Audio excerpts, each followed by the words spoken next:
हरि ओम तत्सत नमः। ओम नमः शिवाय। नमस्कार।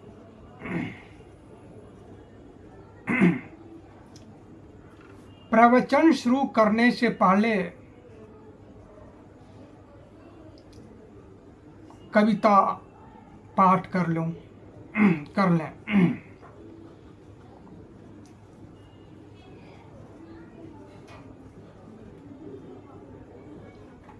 जो मैंने लिखा है ये कविता कहीं से लिया गया नहीं है, ये मेरे मन की उपज है, यह मेरे द्वारा लिखा गया है। कविता की शीर्षक है याद करता है जग जिसको। ओ भारत भूषण वीर सपूत, तुम्हें शत शत कोटि अभिनंदन। करुणा के चंदन टकटकी लगाए पुकार रहा है पर्वतराज तुम्हें शने दीप जलाने को। गंगा यमुना की कलकल धारा पुकार रही है सद्भावना संचन किरने को।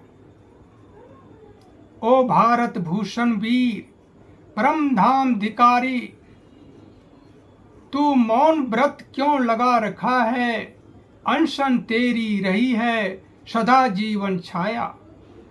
देख जरा मर्म स्थल का हाल, कैसे कुरेद रहा है इंसान बेहाल। डगमगा रहा है सरताज, देख जरा तो माँ का हाल। झकझोर रहा है माँ का आंचल, क्यों कोई इंसान।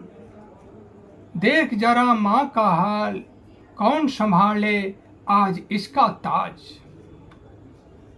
ओ भारत भूषण वीर मानव हितकारी, अहिंसा की पुजारी सत्यानुरागी। सद्भावना का चंदन करता है तेरा सारा जग अभिनंदन। गोली को मात देने वाला बोली का दानी, सौ सने याद करता है जग अचंभित तेरी कारनामा। तूने सोई आकांक्षा को जगाया, जाग उठा हताश का मारा सारा हिंदुस्तान। रच गई अमिट छाप सत्य अहिंसा जयते की गान कहानियां। तेरा नमक कैसा सबक सिखाया, मिट गई दवन छवियां। रसना भूती हुई सात समुंदर पार, भींगी बिल्ली भाग खड़े हुए दमनकारी उल्टे पांव। ओ युग पुरुष अवतारी, कह दे अघोरी से चाह नहीं दुर्योधन का आन हमें। विश्वामित्र का शाप सही मांग रहा है सारा हिंदुस्तान, युधिष्ठिर हरिश्चंद्र सही। दूसरी कविता है हौसला बुलंद है। कविता की शीर्षक है हौसला बुलंद है। हौसला बुलंद है दुश्मन परास्त है, विजय की लहर है। हौसला बुलंद है दुश्मन परास्त है। हौसला बुलंद है दुश्मन परास्त है, विजय की लहर है। हौसला बुलंद है दुश्मन परास्त है। यह कदम उठता जहां दुश्मन गिरता धराम, वज्र भी कांपता वहां। हौसला बुलंद है दुश्मन परास्त है। यह कदम उठता जहां दुश्मन गिरता धराम, वज्र भी कांपता वहां। हौसला बुलंद है दुश्मन परास्त है। जवान की ललकार ललकार नहीं है, गगन को भेदती धनुष टंकार है। हौसला बुलंद है दुश्मन परास्त है। जवान की ललकार ललकार नहीं है, गगन को भेदती धनुष टंकार है। हौसला बुलंद है दुश्मन परास्त है।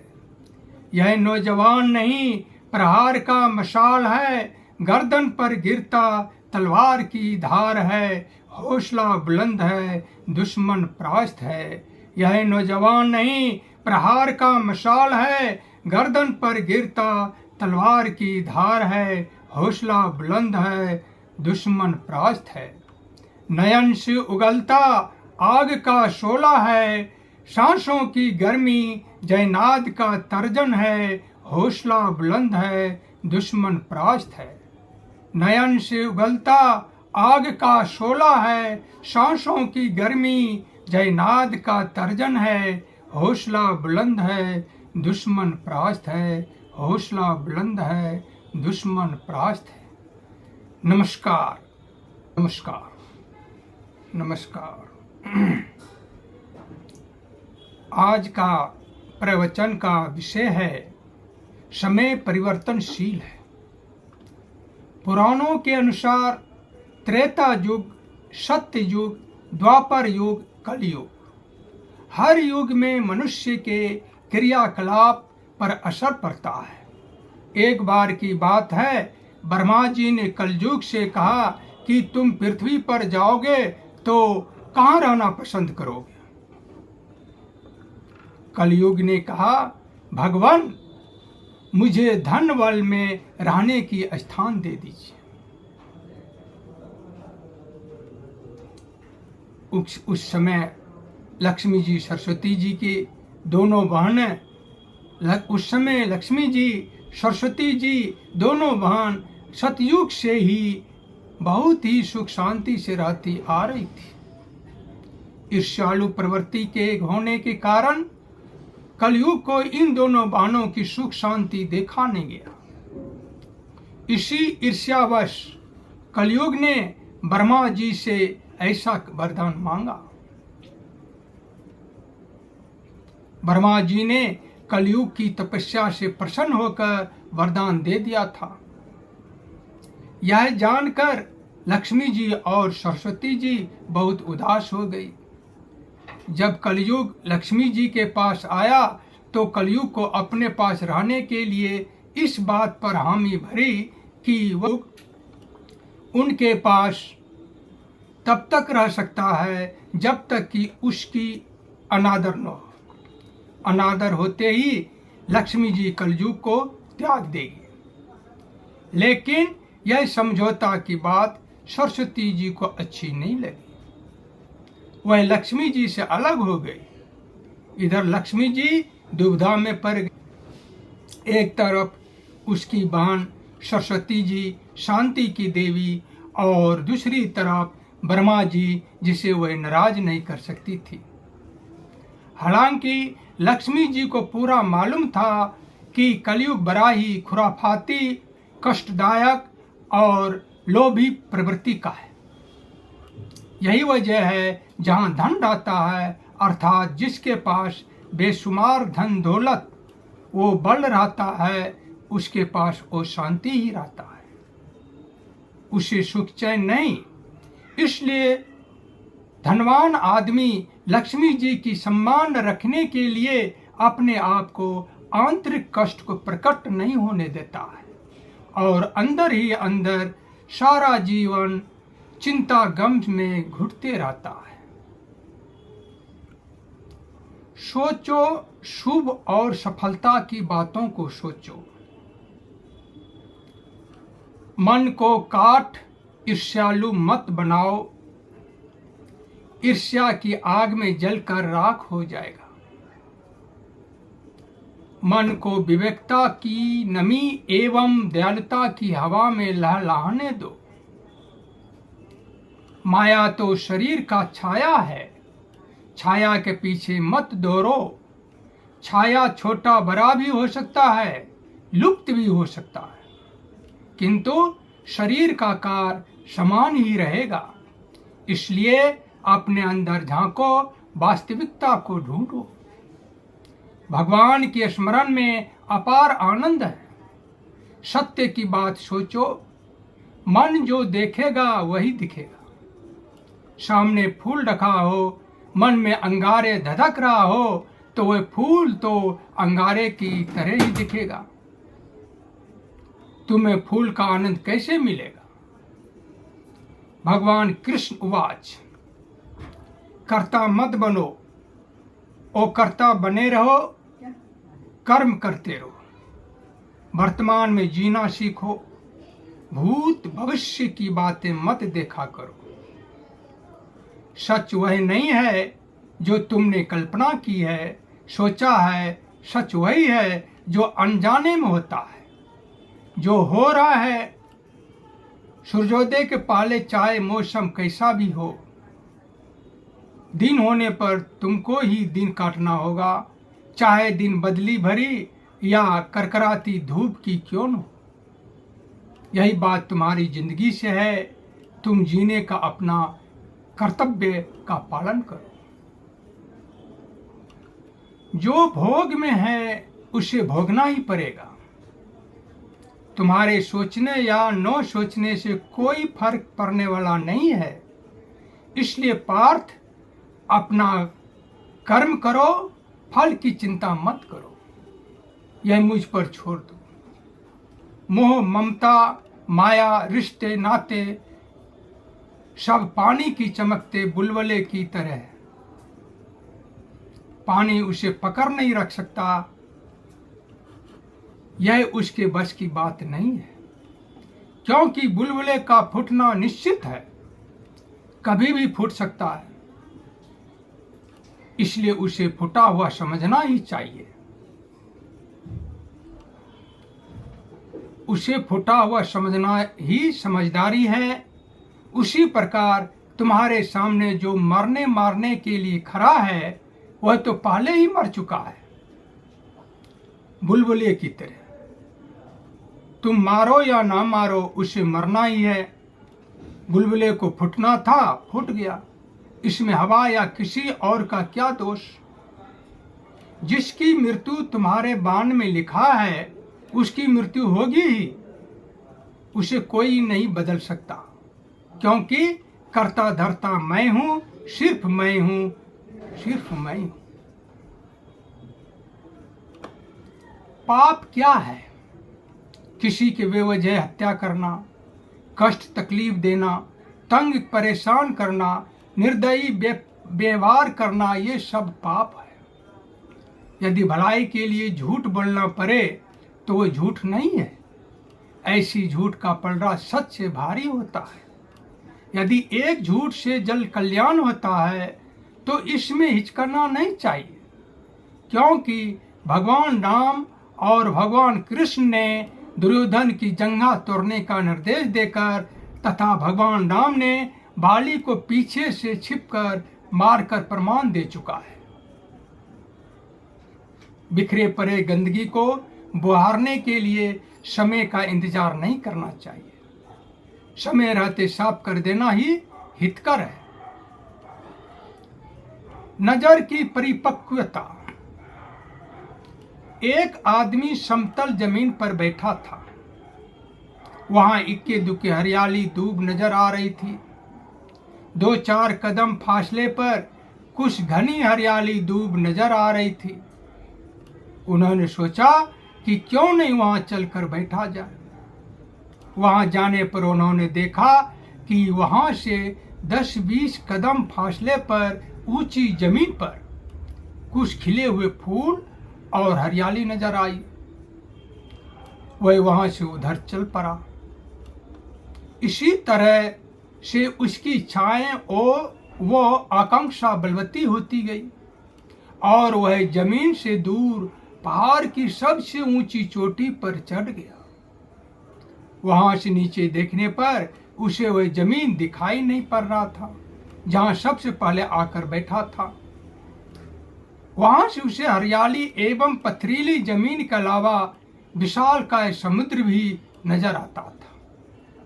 सबसे पहले जहां पर बैठा था वहां की कुछ छोटी छोटी ऐसी चीजें थी जो उनको अच्छा नहीं लगता था। वह चीज उनकी नजरों से ओझल हो गया था। सिर्फ वहां से सुहावना चीज ही दिखाई देता था। उनके मन में यह बैठ गया कि पृथ्वी की हर चीज अच्छी है, बुरा कुछ भी नहीं है। जिस तरह से दूर रखी हुई खुरदरा वस्तु गोल सपाट नजर आता है, उसी प्रकार से दूरदर्शी सोच वाले आदमी को छोटा बड़ा में कोई अंतर नहीं होता। वह सूरज की तरह ही सब पर समान नजर डालता है। समुद्र के अंदर बहुत ऐसी चीजें हैं जो जहरीली जीव जंतु है, मोती सीप जैसी कीमती चीजें हैं। इन सभी को अपने अंदर समाये रखते हुए ऊपरी सत्य को बरकरार रखकर लहरों के बीच मस्त रहता है। यही जीवन का सार्थक रूप है। एक बार एक शिष्य ने गुरुजी से कहा कि उसने मुझे गाली दिया। अच्छा, यह बताओ कि अभी कौन सी ट्रेन गुजरी है? उस शिष्य ने कहा, कुछ पता नहीं। गुरुजी ने कहा, पता क्यों नहीं है? इसलिए कि मुझे उससे कोई मतलब ही नहीं था, शिष्य ने जवाब दिया। गुरुजी ने कहा, तुमने गाली सुना? तुमको मैंने थोड़ी देर पहले शिक्षा दी थी कि मधुर वाणी ध्यान से सुनो, किंतु इसके बजाय तुमने अपनी गाली सुनने में काफी ध्यान लगाया।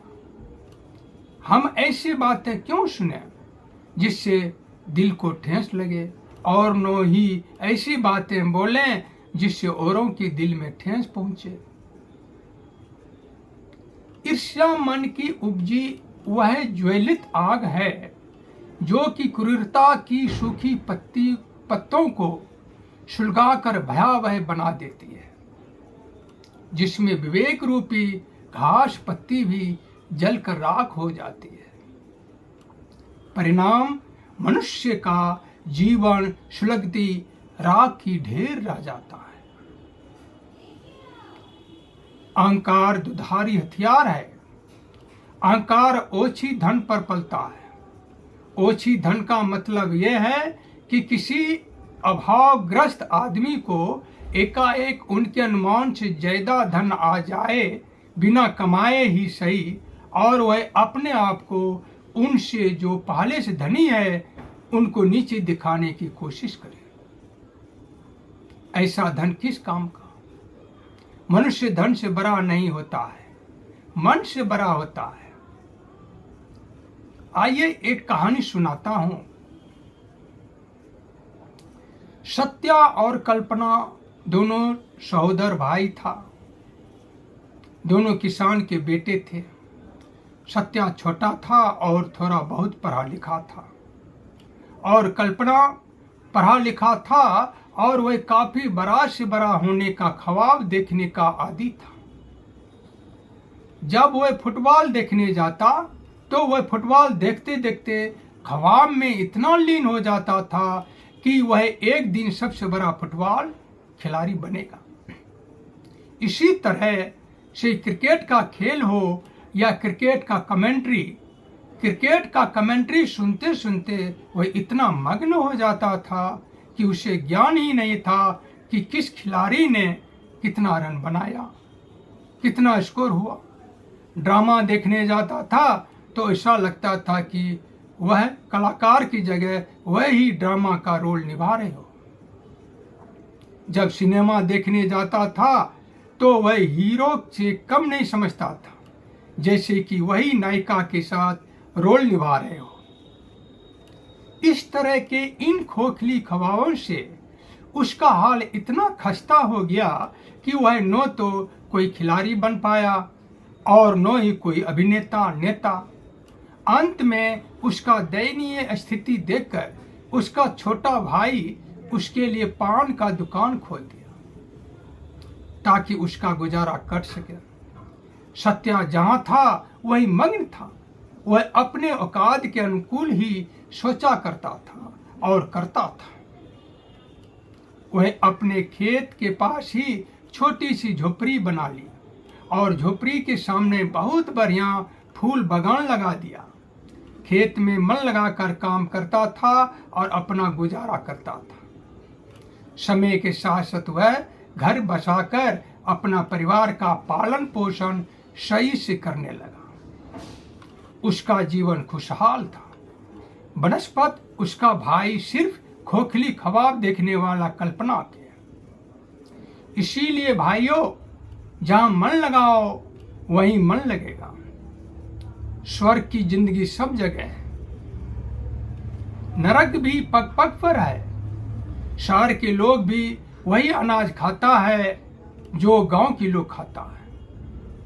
संतोष व सुख इसी में है कि आप जो खाएं उसे भोजन मानकर खाएं, तो आपका पेट के साथ साथ मन भी भरा रहेगा। आप तन मन से तंदुरुस्त रहेंगे। कुत्ता शब्द ऐसा है जो सुनने वाला अपमान के लायक शब्द समझता है। इसका भी एक कारण है। किसी की बात उसके स्वभाव व क्रियाकलाप पर निर्भर करता है। सीधा साधा गधा बेचारा, सीधा साधा गधा बेचारा आदमी उनके चाल चलन पर जानवरों के नाम से निर्देश करता है। सीधा साधा स्वभाव वाला गाय, बैल या गधा के नाम से व्यक्त करता है। उसी प्रकार से जब कोई कुत्ता के स्वभाव की तरह हरकत करता है तो उसे कुत्ता कहकर नाराजगी का इजहार करता है, क्योंकि कुत्ता जाति का स्वभाव ही ऐसा होता है कि वह अपनी जाति का वफादारी नहीं करता जितना कि अन्य किसी मनुष्य जाति का वफादारी निभाता है। और उसका सबसे गंदी आदत यह है कि सबसे साफ सुथरा स्थानों पर मलमूत्र त्याग करता है और गंदगी कचरा में अपना मुंह लगाए फिरता रहता है। जब कोई खाना खा रहा हो तो वह तब तक निहारता रहता है तब तक एक टुकड़ा न दे दे, जब तक एक टुकड़ा न दे दे। फिर भी वह उसी तरह एक टक मुंह निहारते रहता है। पूरा खाने खुराक देने के बाद भी वह बच्चे जूठे पतलों को चाटता रहता है। दूसरा अवगुण यह है कि भले ही उसका माँ बाप उसके होश होने तक देखभाल करता हो, लेकिन बड़ा होने पर अपने माँ बाप को भूल जाता है। और सबसे बड़ी अवगुण यह है कि उनके बीच में एकता नहीं है। कुत्ता कुत्ता को नहीं देखना चाहता, एक दूसरे को देखते ही एक दूसरे पर झपट पड़ता है। यही कुत्ता का स्वभाव के चलते कुत्ता का नाम लेते ही कोई आदमी अपने आप को अपमानित समझता है। अतः आदमी को भद्रता गुण अपनाना चाहिए। इसका नाम पर बहुत प्रभाव पड़ता है। गुरु महाराज के नाम का उच्चारण किसी की व्यक्तित्व पर बहुत ज्यादा प्रभाव डालता है। यह उच्चारण सम्मानित के पात्र है। धनी है तो इस युग में सबसे धनी सन्यासी है, क्योंकि वह आजाद पंछी की तरह है। खाना मिला तो भला, नहीं मिला तो भला। उसे राजनीति और सांसारिक से कोई मतलब नहीं, लेकिन मानवीय परोपकार से उनका काफी लगाव रहता है। जीवन एक सोना है, गोल्ड है। जीवन से मत हारो, यह एक हकीकत कहानी है। एक आदमी गरीब घर में जन्म लिया। उनका न रहने का कोई ठिकाना था और न ही खाने का। वह सरकारी जमीन बांध पर फूस की झोपड़ी बनाकर रहता था। उनके माँ बाप बहुत गरीब थे। उनके पास एक धूर भी जमीन नहीं था। वह खेत में फसल काटने एवं लगने के समय में मजदूरी करके गुजारा करते थे। उनके घर में उनके माँ बाप के अलावा 3 भाई और थे। वह मंझला था। वह बड़ा भाई भी मजदूरी करता था। इतना होने के बावजूद वह किताब मांग मांग कर सरकारी स्कूल में पढ़ने लगा। यह सब बातें मेरी नजरों की है। यह बीती कहानी भी मेरे गांव की है। वह निम्न जाति का था, इसलिए सरकार के तरफ से आर्थिक सहयोग मिलता था। वह किसी तरह मैट्रिक अच्छा डिवीजन से पास किया। अब उनके पास आगे कॉलेज में पढ़ने के लिए कोई पैसा वो साधन नहीं बचा। मजबूरन बस वह भागलपुर शहर में पढ़ने व कमाने के ख्याल से चला गया। भागलपुर में अपनी कमाई से पढ़ाई भी करता था और बचाकर खर्चे के लिए कुछ घर भी भेजता था। धीरे धीरे वे अपने सूद बूद और मेहनत मजदूरी से अपने आप को संभाला और अपने माँ बाप को भागलपुर अपने पास ले आया। साथ ही अपने छोटे भाइयों को भी ले आया और पढ़ाया लिखाया। वह खुद सरकारी नौकरी पा लिया और परिवार को भी एक सुसंपन्न एवं प्रगति की राह पर लाकर खड़ा कर दिया। अभी पूरा परिवार खुशहाल की जिंदगी जी रहा है। जब कोई किसी के प्रति ऐसा शब्द का प्रयोग करता है कि तुम गधे हो, तुम बैल हो, तो आदमी अपने आप को अपमानित समझता है। आदमी का इंसल्ट ही होता है। गधा बैल भी अपने स्थान पर ठीक है, जिसको कहा जाता है वह भी अपने स्थान पर ठीक है। किंतु समझने की बात यह है कि आदमी की उपमा किसी अन्य प्राणी से क्यों नहीं दिया जाता है, क्योंकि प्राणियों में मनुष्य इतना छल कपट वाला इंसान है जिसे अपनी जाति मनुष्य पर विश्वास नहीं होता। वह अन्य प्राणी से लड़ने के बजाय अपनी जाति मनुष्य से ही मार काट करने में ज्यादा बहादुर और बुद्धिमान शक्तिशाली समझता है।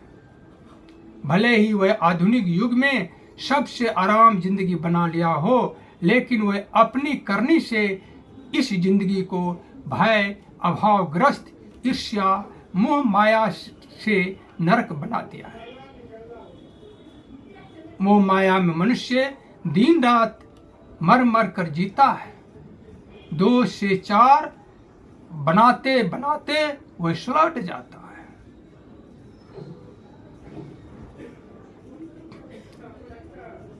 भजन स्मरण। भजन का मतलब होता है ईश्वर को गा गा कर याद करना, तथा स्मरण का मतलब होता है कि ध्यान लगाकर ईश्वर को याद करना। गाते इसलिए है कि लोग की पूर्ण ध्यान ईश्वर के प्रति हो। जो आदमी ध्यान लगाते हैं उनका ध्यान एवं मन कहीं और भटके नहीं। शांति जगह में बैठकर सामने मूर्ति रखकर ताकि ध्यान केंद्रित हो ध्यान करते हैं। ध्यान और भजन से 2 फायदा होता है। मन तो शुद्ध निर्मल होता ही है, आत्मबल मिलता है, तथा भजन करने से शरीर के खून सभी तंत्र का संचारण ठीक से होता है। ध्यान से प्राणायाम के जरिए श्वसन क्रिया होती है और पूर्ण शरीर का आंतरिक व्यायाम हो जाता है। तन में आराम और मन में शांति मिलती है। मुसीबत की घड़ी हो या सुख आनंद की, हर घड़ी परमात्मा की स्मरण करना चाहिए। जब आप सोते हैं, रात तो आपका अपना समय है। उस अपने समय से थोड़ा सा निकालकर परमात्मा की स्मरण कर लीजिए।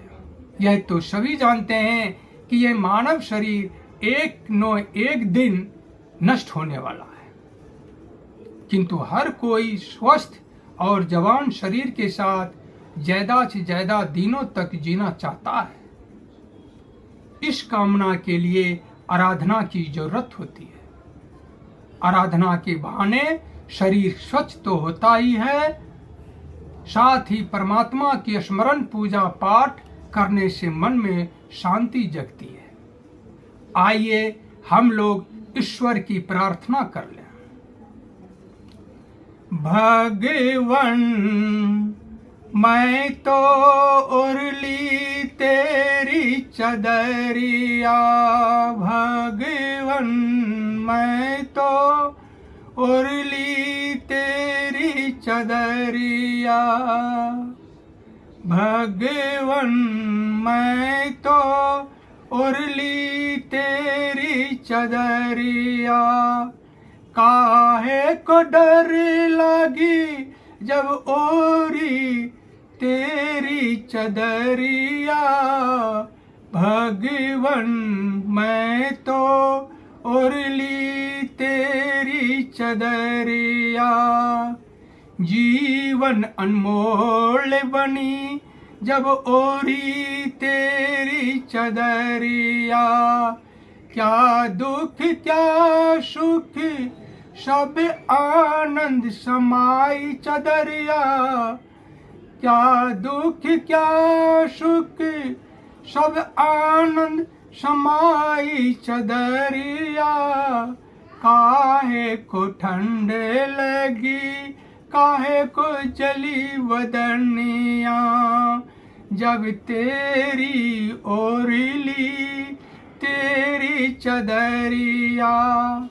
सांसों में तेरी महक नशों में तेरी गति, सांसों में तेरी महक नशों में तेरी गति।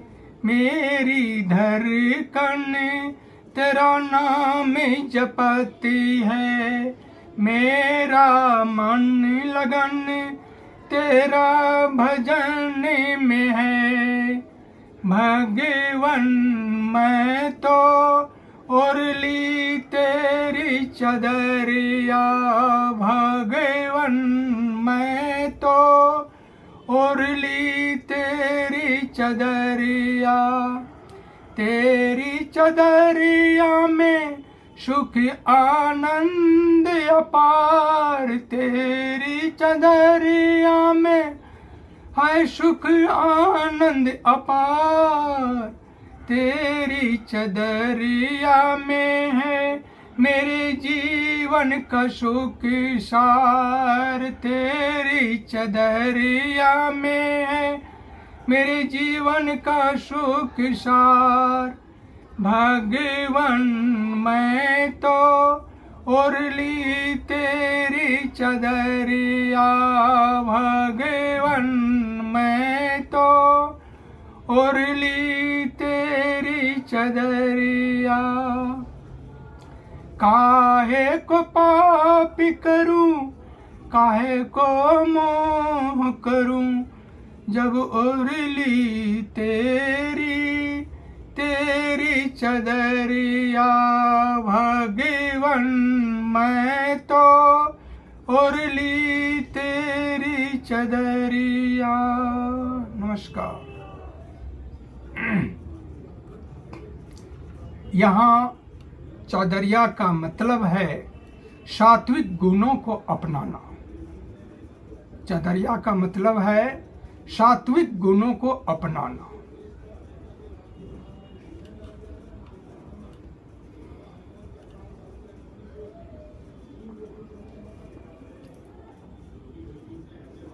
ढूंढो तो सब कुछ मिल जाएगा, किंतु सुखी आदमी नहीं मिलेगा। इस संसार में गरीब से लेकर खरबपति है, किंतु इनमें से किसी का को भी सुख शांति नहीं है। सभी किसी न किसी दिमागी तनाव या शारीरिक रोगों से ग्रस्त मिलेंगे। यदि आपको विश्वास नहीं होता है तो जाकर पूछ लीजिए। वे अमीर लोग मांगने पर सब कुछ पैसा कौड़ी धन दौलत दे सकता है, लेकिन अपना सुख बांटकर नहीं दे सकता, क्योंकि इनके पास सुख है ही नहीं। बस ये लोग अपनी लगन को ही सुख मान लेते हैं। यदि गिलास गंदा रहता है तो उसे आप अच्छी तरह से साफ करके ही पानी पिलाते हैं या पीते हैं।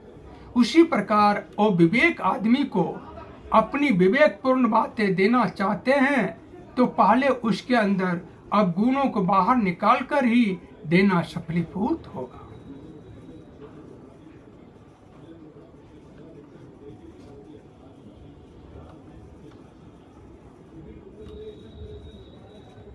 बस आज इतना ही। नमस्कार। धन्यवाद।